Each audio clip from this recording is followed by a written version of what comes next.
Bom dia, pessoal. Vamos dar continuação às nossas aulas de periodontia pré-clínica.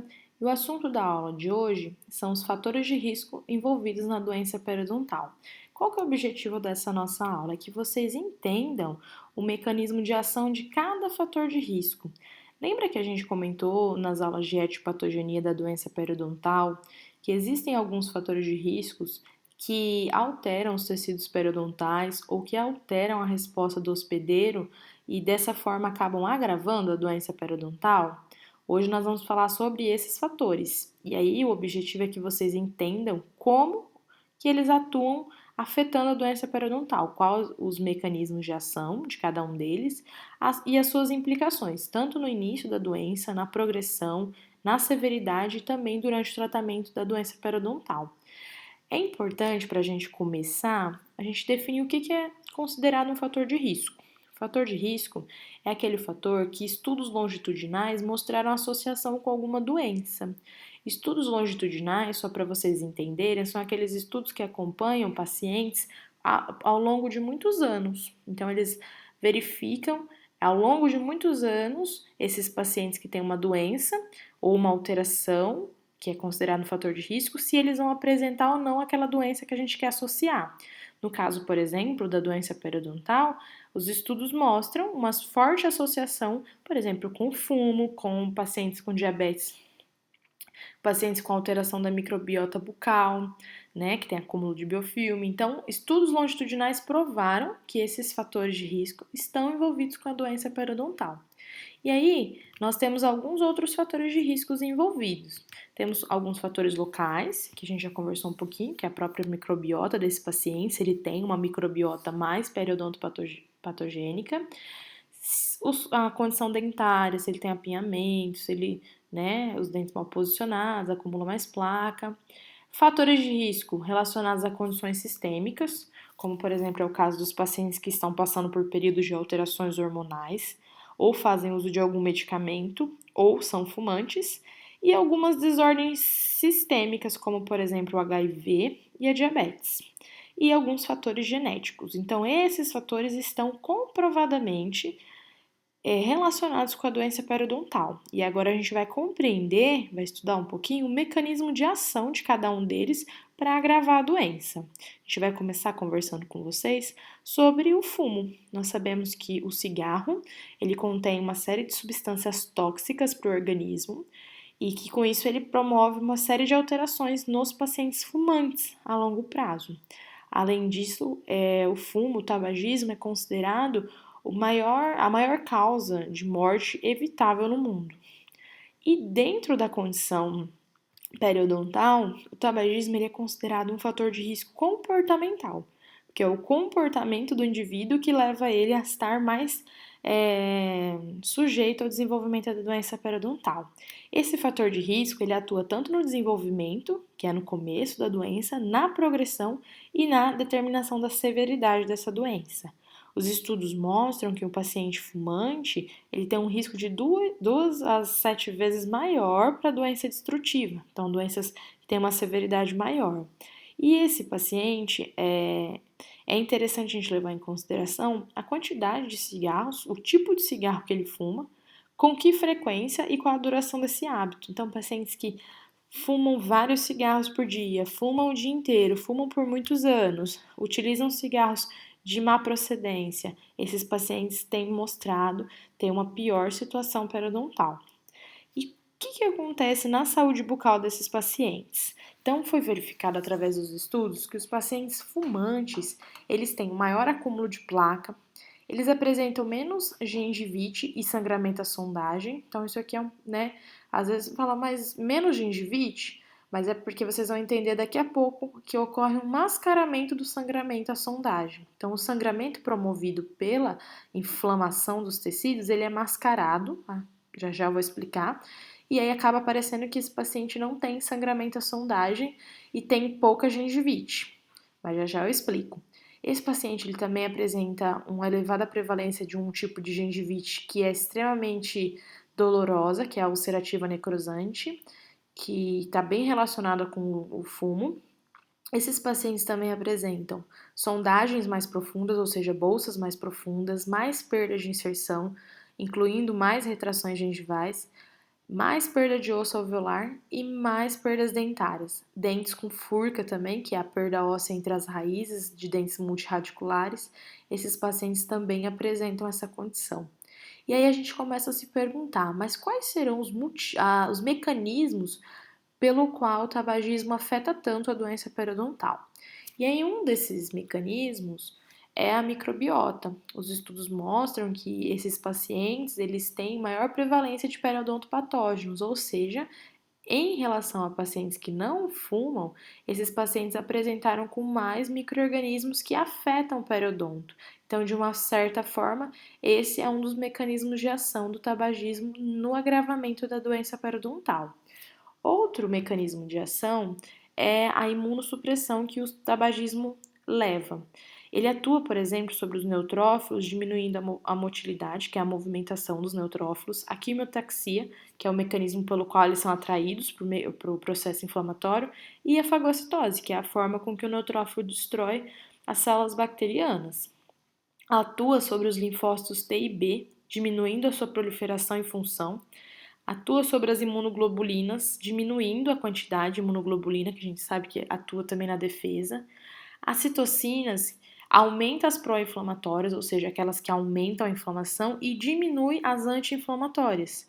Então, esse processo de inflamação é muito intenso, né, e não tem muita ação das anti-inflamatórias, agravando essa situação que a gente viu lá no mecanismo de desenvolvimento da doença, que esse aumento da inflamação exacerbado começa também a levar à destruição dos tecidos periodontais. E nesse paciente, outro mecanismo de imunossupressão que o paciente fumante tem é menores concentrações de osteoprotegerina, que é uma proteína relacionada à mineralização do tecido ósseo. Então, nesses pacientes tem menos dessa proteína, ou seja, todos esses mecanismos de imunossupressão dificultam a defesa e por isso o paciente fumante se torna um paciente mais predisposto à doença periodontal. Outro mecanismo de ação que atua sobre os tecidos periodontais no paciente fumante é a vasoconstrição periférica que ocorre por ação da nicotina. Nós sabemos que a nicotina é uma das substâncias contidas no cigarro, e essa nicotina, através da fumaça do cigarro, quando ela entra em contato com os tecidos periodontais, ela diminui a chegada de oxigênio na região da gengiva porque ela leva a uma vasoconstrição periférica. O que acontece? Os vasos sanguíneos dos capilares, que são os vasinhos pequenininhos da gengiva, fazem vasoconstrição, ou seja, eles diminuem de calibre e com isso chega menos sangue. Quem fez essa vasoconstrição? A ação da nicotina. A nicotina em contato com os tecidos, com a gengiva, faz isso. Com a diminuição dos vasos, chega menos sangue naquela região e com isso menos oxigênio, menos nutrientes, menos células de defesa. Ou seja, esse mecanismo de vasoconstrição periférica que acontece por conta da nicotina acaba agravando a doença, por diminuir a oxigenação dos tecidos, a chegada de nutrientes e de células de defesa. Além disso, a fumaça do cigarro, aquele calor, né, que é liberado junto com a fumaça, essa ação térmica leva o tecido a uma paraqueratinização, ou seja, o tecido gengival ele fica com uma camada de queratina ainda maior. Lembra que a gente conversou nas primeiras aulas que o tecido gengival, o epitélio oral, que é aquele que é voltado para a cavidade bucal, que reveste a gengiva, que é o que a gente vê clinicamente, ele é queratinizado? No paciente fumante, ele tem uma maior queratinização, ou seja, a camada fica mais espessa de queratina, dando a falsa impressão que esse tecido gengival está bem rosa pálido, bem clarinho, mascarando, por exemplo, que é o que eu conversei com vocês, aquela característica de vermelhidão que a inflamação gengival tem. Então, por isso que nesses pacientes a gente consegue detectar menos gengivite, porque chega menos sangue através da ação da nicotina, então não sangra tanto na sondagem, e também por conta dessa ação térmica da fumaça, que faz com que o tecido fique mais queratinizado e tenha um aspecto de mais sadio, mais rosinha, mais clarinho, mascarando o processo inflamatório que está acontecendo lá no tecido conjuntivo da gengiva. Então, pessoal, Nós estamos falando dos mecanismos de ação que o tabagismo afeta a doença periodontal. E um último mecanismo que a gente tem que conversar com vocês é a ação do cigarro, do tabagismo, sobre os fibroblastos, que são células importantíssimas para a manutenção dos tecidos periodontais. A gente aprendeu que os fibroblastos produzem fibras, então eles são muito importantes. E nesses pacientes, quando eles têm um hábito muito intenso de fumar, né, eles têm uma diminuição da proliferação de fibroblastos, ou seja, formam-se menos fibroblastos, há uma diminuição da migração e da adesão desses fibroblastos, e com isso, esse paciente tem uma cicatrização prejudicada, tanto após um procedimento cirúrgico, ou até mesmo tratamento não cirúrgico, regenerativo. Vocês vão ver que o paciente fumante tem uma resposta mais ruim. Por quê? Porque eles têm essa deficiência nos fibroblastos em decorrência do hábito intenso de fumar, tá? Porque acaba atuando nos fibroblastos que são importantes nessa fase. E aí, a gente jogando isso para o clínico, pensando em todos os tratamentos, o ideal para que a gente tenha uma previsibilidade no nosso tratamento é que o paciente pare de fumar. Então, a gente sabe que na faculdade tem um programa, tá? Que é para pacientes tabagismo. Se alguém tiver alguém que queira participar para parar de fumar, por favor, entre em contato comigo, porque eu participo, porque é interessante para nós e para o paciente que esse hábito cesse e com isso ele consiga evoluir na questão de saúde bucal e saúde geral também. Agora nós vamos falar um pouquinho sobre outro mecanismo de ação, que é o diabetes, tá? A gente sabe que o diabetes é uma doença metabólica, tá? De metabolização da insulina. Esse paciente ele tem aumento nos níveis de glicose no sangue, porque ele, de alguma forma, a insulina não consegue carregar essa glicose para dentro das células e essa glicose fica no sangue. E esse aumento de glicose no sangue acaba afetando todo o organismo, levando a uma série de alterações. Voltando a falar mais para a doença periodontal, o que a gente precisa saber da diabetes? Os pacientes diabéticos, eles têm um aumento dos níveis de glicose no sangue, que a gente já sabe, e com isso, um aumento da glicose na saliva. Então, pensa, a saliva já fica mais rica em glicose, que querendo ou não é produto para a nutrição das bactérias. Além disso, os pacientes com diabetes, eles têm uma suscetibilidade maior a infecções e uma má cicatrização de feridas, que para a boca isso também afeta da mesma forma. Ele está mais suscetível a infecções e tem essa má cicatrização. Além disso, alguns pacientes, em decorrência do diabetes, podem apresentar-se com fluxo salivar alterado, ou seja, é tanta glicose no sangue que até o fluxo salivar, que é a quantidade de a saída de saliva, acaba sendo prejudicada, de modo a ser diminuída. E a gente sabe que a saliva tem um papel muito importante na lubrificação dos tecidos, na higiene. Além disso, esse paciente ele tem uma alteração na microbiota bucal, ou seja, os micro-organismos presentes na boca desse paciente são diferentes dos pacientes que não são diabéticos. E aí, só para vocês entenderem quão relacionada a doença periodontal está a diabetes, a doença periodontal é considerada a sexta complicação mais comum em pacientes diabéticos. Então, os pacientes diabéticos têm uma série de alterações e a sexta mais comum é a doença periodontal. Então, está fortemente relacionada a diabetes com a doença periodontal. E o que eu queria conversar com vocês é exatamente isso, que assim como o paciente que tem diabetes, ele tem um risco maior de desenvolver doença periodontal, o paciente que tem doença periodontal acaba tendo piores resultados na diabetes. Ou seja, aquele paciente que é diabético tem mais risco de ter doença periodontal. E quando ele tem doença periodontal, às vezes a diabetes dele não consegue ser controlada justamente por causa da doença periodontal, ou seja, é uma doença de mão dupla, uma doença afeta na outra. E já já eu vou explicar para vocês por que a doença periodontal pode deixar o paciente diabético mais descontrolado. Já já a gente conversa sobre isso. Agora eu vou falar um pouquinho com vocês dos mecanismos de ação do diabetes para alterar a doença periodontal. Um deles a gente conversou um pouquinho no slide anterior, que é a alteração na secreção de saliva, ou seja, o paciente pode ter esse fluxo salivar alterado com diminuição da saliva, chamada de xerostomia. E como a saliva tem componentes antimicrobianos, que são importantes para a autolimpeza da boca, esse paciente já fica mais predisposto à doença periodontal.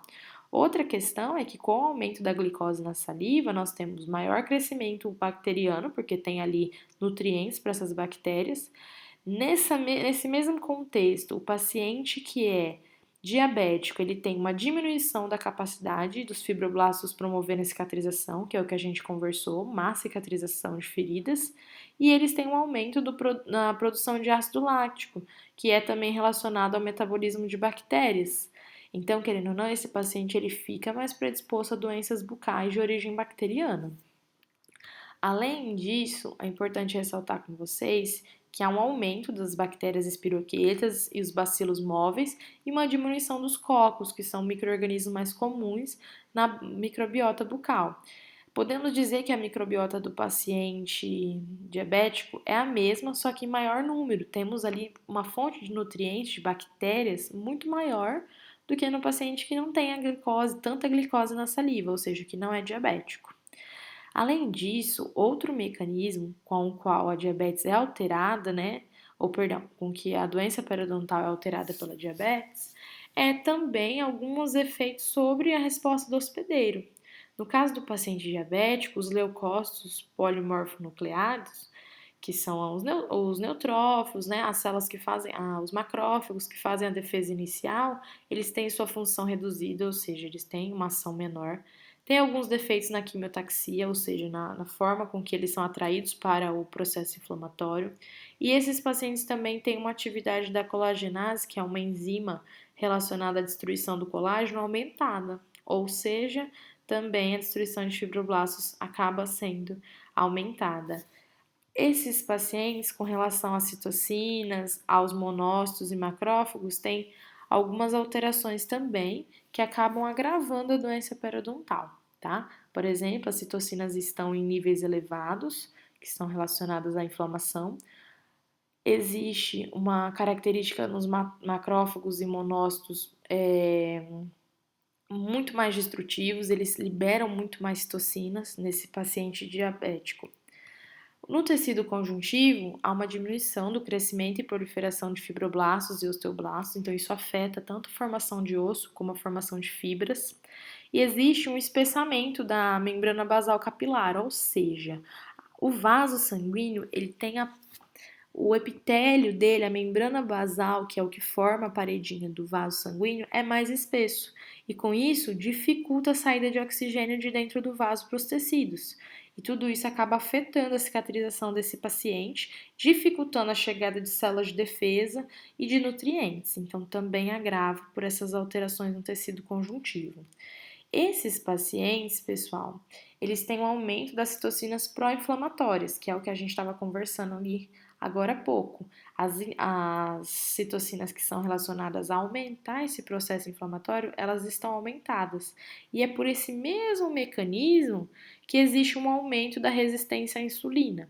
Ou seja, lembra que eu falei que a diabetes leva a doença periodontal e que a doença periodontal descontrolada também descontrola a diabetes. Por quê? O paciente que está com a doença periodontal sem tratamento, ele tem um aumento dessas citocinas pró-inflamatórias, ou seja, existe um processo inflamatório muito intenso e essas citocinas, elas caem na corrente sanguínea e aumentam a resistência à insulina, ou seja, mesmo que esse paciente esteja tomando insulina, mesmo que esse paciente esteja controlado, fica mais difícil ele se controlar porque tem essas citocinas pró-inflamatórias piorando o diabetes. É importante também a gente lembrar que esses pacientes eles têm uma série de complicações vasculares, Ou seja, a nutrição dos tecidos fica deficiente e é por isso que também eles se tornam mais predispostos à doença periodontal. Se a gente falar um pouquinho com vocês sobre a cicatrização desse paciente, com essa diminuição do colágeno, e, consecutivamente por diminuir os fibroblastos, esse aumento da degradação de fibras colágenas através da colagenase e essa série de alterações, esse paciente tem uma cicatrização deficiente e isso tem uma série de importâncias tanto no tratamento quanto no desenvolvimento da doença periodontal, porque aí começa o processo inflamatório. Se de alguma forma a gente trata, esse paciente, mesmo tratado, ele tem uma cicatrização ruim, sem tratamento, ele já é mais suscetível a doenças infecciosas. Então, o paciente diabético é um fator de risco importante para a doença periodontal.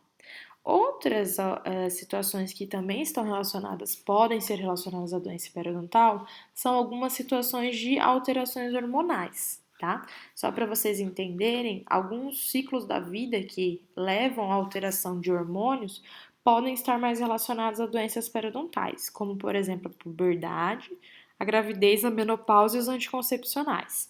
Por que a puberdade? Porque na puberdade existe uma alteração hormonal muito intensa e coincide com a adolescência, que é um momento onde nós temos dentes permanentes erupcionando, recém-erupcionados, com fóssulas e fissuras muito profundas. E às vezes, dependendo do adolescente, nós temos um hábito de higiene precário, que é bem comum em adolescentes. Então, essa junção dessas coisas, né, com o aumento de hormônios, existe uma alteração na inflamação, tá? Esses pacientes, eles têm uma inflamação mais intensa, ou seja, o hormônio ele torna a inflamação mais intensa. Existe uma prevalência maior de periodontopatógenos, que são micro-organismos relacionados a doenças periodontais, e como os adolescentes têm esses sítios retentivos nos dentes recém-erupcionados, e às vezes esse hábito de higiene precária, as coisas se casam, né, e acaba acontecendo dos pacientes nessa fase de puberdade apresentarem um índice maior de doenças periodontais.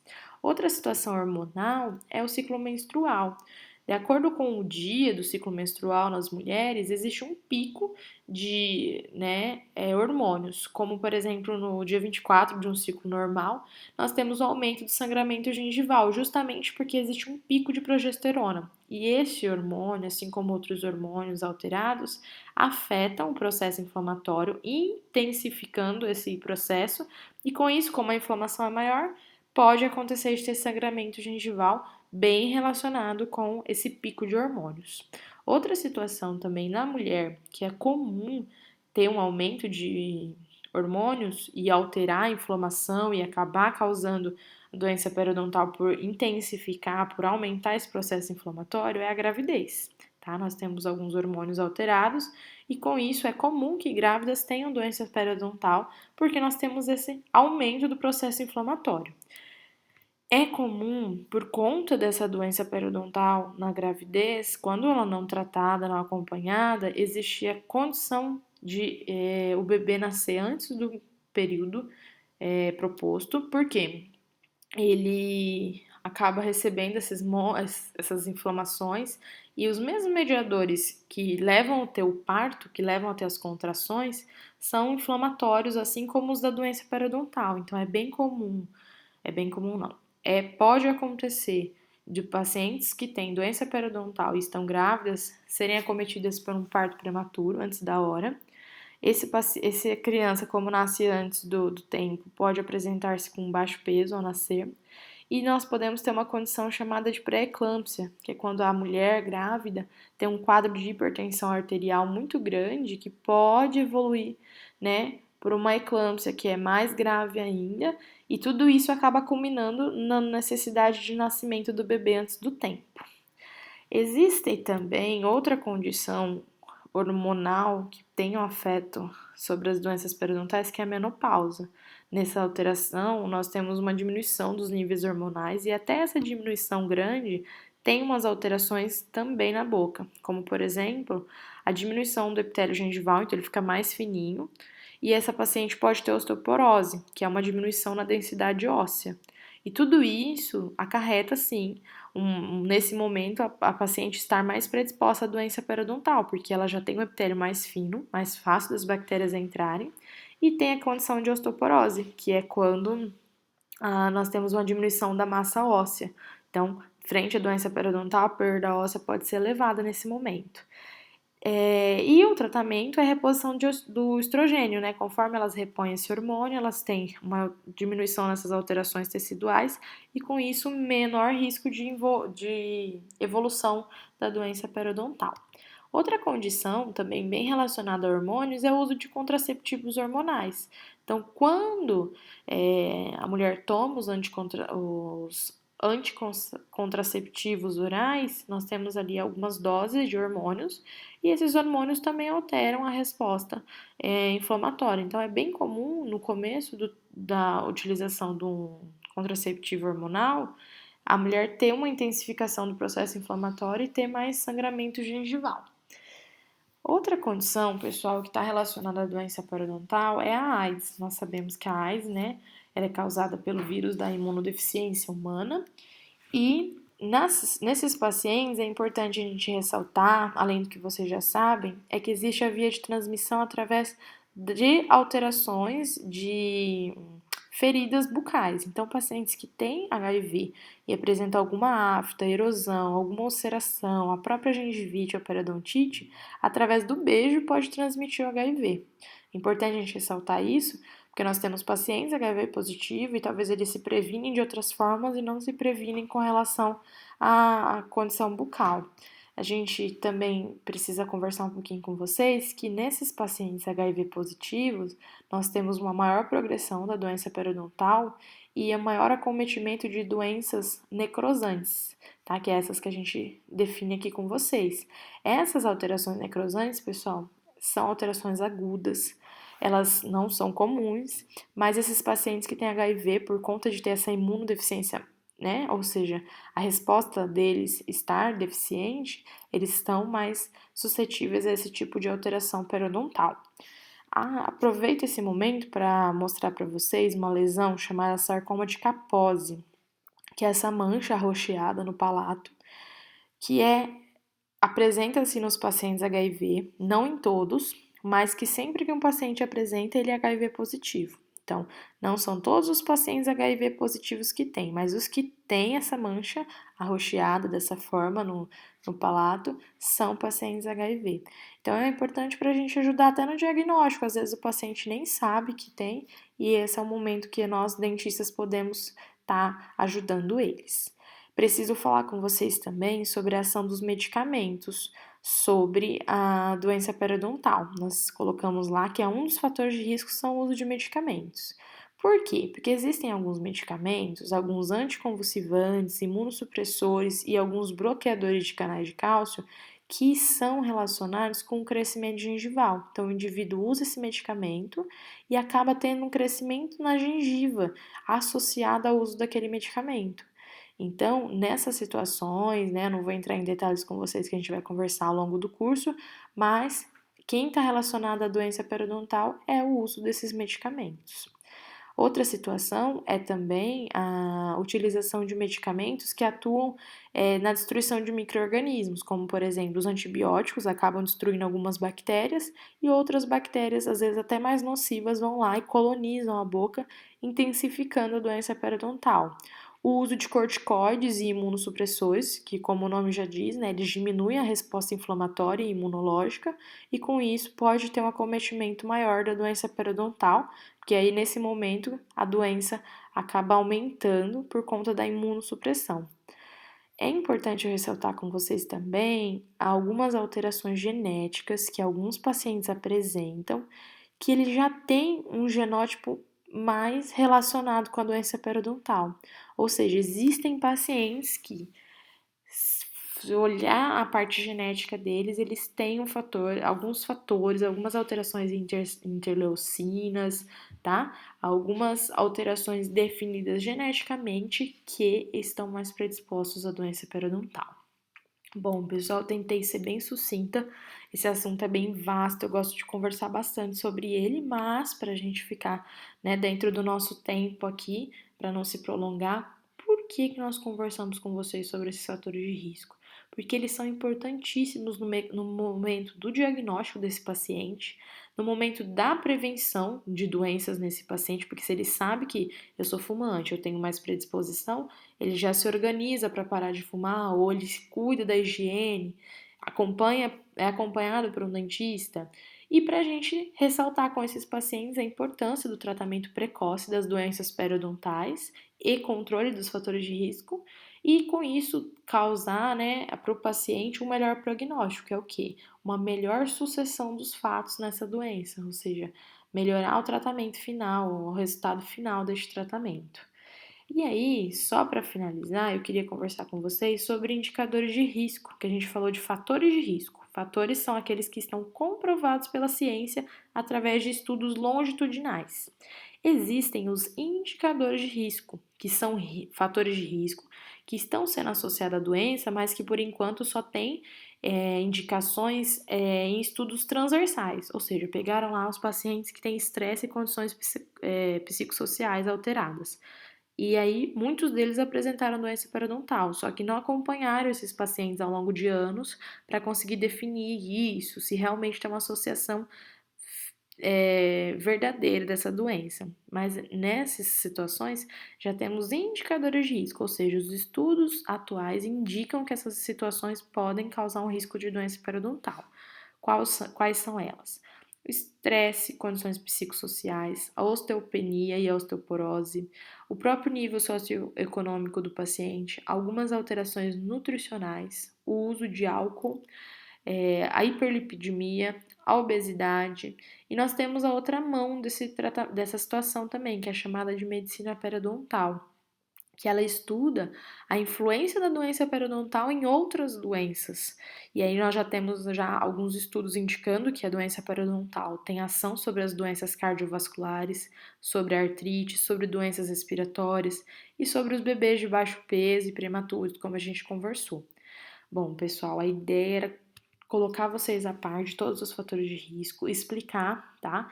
O mecanismo de cada um deles e para a gente sedimentar esse conhecimento, eu vou deixar uma atividade para vocês aprender, que vocês vão ter alguns casos clínicos com alguns fatores de risco envolvidos e vocês vão ter que explicar como esses fatores de risco acabaram atuando sobre a doença periodontal daquele paciente, tá bom?